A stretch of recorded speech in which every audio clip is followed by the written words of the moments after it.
Hello, hello, good to see you. Biscuit Ninja suggested that when you fall on certain blocks, they break. So I have delivered. So let's just jump on this block. As you can see, I am not high enough for this to work. Now, it only works when you're actually on the birch, but you can't just fall off like so. You actually have to jump off for it to work. So let's just do that. And the block breaks.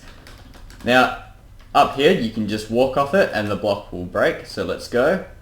And it works with stained glass as well, it works with ice. So let's demonstrate this. Alright, so the ice smashes, and it also works with entities such as items. So let's just drop my diamond sword. Now as you can see, it turns the stone into cobblestone, and I bet you can't guess what it's going to turn the stone brick into. Let's go. Cracked stone, of course. So, it also works with mobs. Let's chuck a zombie right here. Oh. Right. Let's chuck a zombie here. Breaks the ice. So, if you have an ice roof or a glass roof, then there might be a chance there's a zombie or something would just burst through your ceiling, and that won't be very fun. Only works with it works with all kinds of entities except for bats and armor stands. Now let's move on to the explanation. Before I get onto the command blocks, here's how it works. You can see on the right hand side I have an airtime score and it's currently 0, but as soon as there's air below me it starts to go up, and when there isn't it goes back down. So when my airtime score is at least 19, right, or at least 18 actually, that is when it's allowed to break stuff. So as you can see, I haven't been in the air long enough and therefore the glass won't break. But if I have been in the air for long enough, it will break.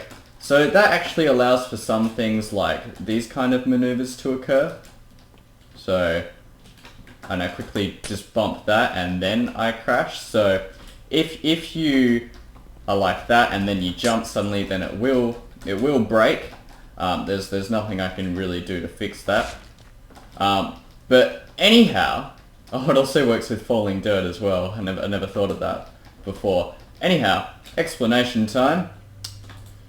We are adding all entities which are not an armor stand that have air just below it, a score of airtime, and once it goes above 20, it sets it back to 20.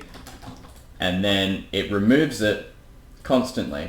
So the score is getting removed constantly, but it also, because this is going up by 2 and that's going down by 2, they kind of outweigh each other because there's no way to detect if there isn't air below you. You just have to use scores for that, unfortunately. And the rest are just detect commands. So I'll just go through one. We go score, execute at E, airtime min equals 18. Which is not a bat because you can't do type equals not something in the same command, unfortunately. And it will detect for glass just below you, and then it will fill that region with air and then destroy it. As for things like the stone brick, it's just doing a little replace command. But anyway, that's all I have for you this episode. Still very excited about this. I'm just adding so many things because it's so compact. Like there's so much to this command pack so far. And I just think it's great how few command blocks there are. I know it doesn't look like a few, but there's less than 64 there, and that's all that really matters. But anyway, thank you very much for watching. I will see you in the next episode.